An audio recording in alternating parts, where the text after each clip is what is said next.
Today, we're diving into something a little different. We're talking about 5 dark psychology tricks to control anyone. And yeah, it's as intense as it sounds. I want you to imagine something for a second. What if you had this secret power? The kind of power that lets you get inside someone's head, to nudge their emotions, their thoughts, their big decisions, whether it's your boss, your partner, or even a total stranger. Now here's the kicker. This isn't some kind of magic trick. Nope, this is pure, raw psychology. We're talking about these hidden techniques that the pros, the master influencers, the leaders use all the time to control situations. And most of the time, it happens right under our noses, and we don't even notice. Okay, before we get into the nitty-gritty, I have to give a serious warning. This stuff is powerful, like really powerful. We're breaking this down for educational purposes only. Seriously, don't misuse this, because once you see how these tricks work, you're going to start seeing them everywhere. All right, let's jump right in. Kicking us off at number 5, we have the reverse trap. This one is so simple, but so effective. It taps into a fundamental flaw in the human brain. We want what we can't have. It's almost a reflex. So what we're really talking about here is reverse psychology. Psychologists have a fancy name for it, reactance, but it's simple, right? If I tell you right now, don't you dare think about a purple koala. What just popped into your head? Exactly. When you tell someone they can't do something or they shouldn't, you're not just giving a suggestion, you're basically daring their ego to prove you wrong. And here's a perfect real-world example. On one side, you've got the normal way. Hey, can you do this task for me? It's easy for them to say no, right? But then look at the other side. You say, I have this task, but never mind, it's pretty difficult. I don't think you could handle it. Boom. You just flipped the script. It's not a request anymore, it's a challenge. And most people can't resist a challenge to their ego. Okay, moving on to trick number 4. This one's called the illusion of choice. And it's all about understanding that real power isn't about forcing someone to do something. It's about making them think they're making the choice themselves. This really says it all, doesn't it? Power is not in forcing people, it's in framing their choice. You're not a puppeteer pulling strings. You're more like an architect, designing a hallway with 2 doors at the end, but both doors lead exactly where you want them to go.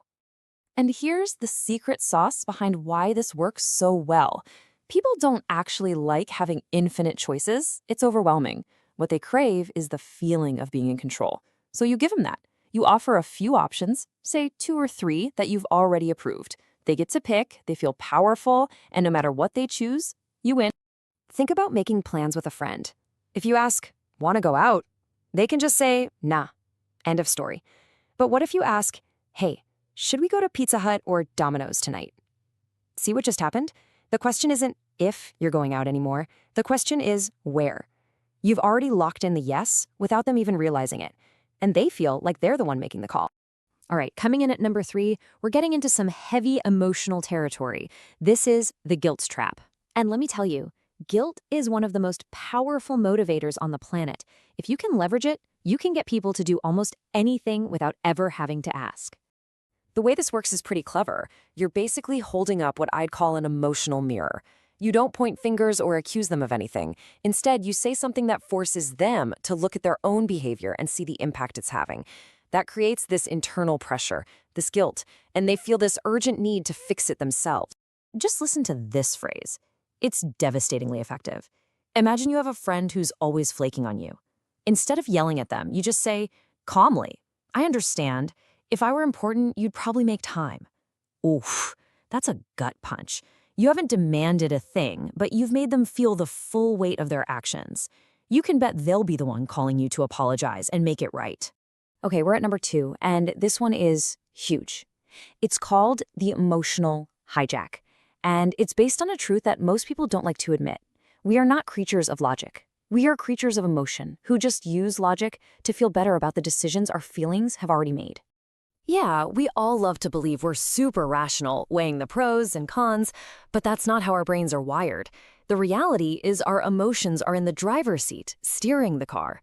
Logic is just the passenger, trying to come up with a good reason for why we're going in that direction. So what does this all mean? It means if you want to control someone's mind, you don't start with their brain, you start with their heart. You have to tap into their emotions. Look at any skilled politician. They don't win by reading spreadsheets. They win by making you feel something: fear, anger, pride, love. Once they've got you on an emotional hook, the logical arguments barely even matter. And here we are, the number one trick. The one that, in my opinion, is the most powerful and honestly, maybe the most unnerving of them all. We're talking about the power of silence. That little pause? Did you feel that? That little bit of discomfort? That's the magic. That's why this is so powerful. See, anyone can shout or argue. That's just noise, and it's easy to tune out. But silence? Silence is a vacuum. It creates this immense pressure. The other person's mind starts racing, trying to fill that empty space. They start questioning themselves, feeling anxious, maybe even guilty. And in that void, you have all the power. So here's how you use it. Step 1. You make a simple, bold statement. Something like, I know everything. Step 2. You go completely silent. Step 3, and this is key, you hold eye contact. Don't look away. Just wait. The pressure inside their head will build and build until they just crack. They'll feel this overwhelming urge to fill the silence, and a lot of the time, they'll fill it with the exact truth you were looking for.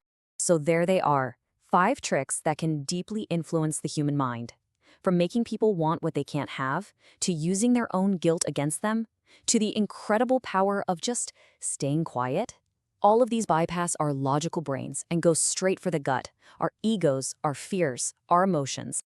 Look, this knowledge is a powerful tool, and just like any tool, it can be used to build things up or to tear them down. Maybe the real power here isn't just knowing how to do these things, but learning how to spot when they're being done to you. So I'll leave you with this question. Now that you know how the strings are pulled, what are you going to do with that knowledge?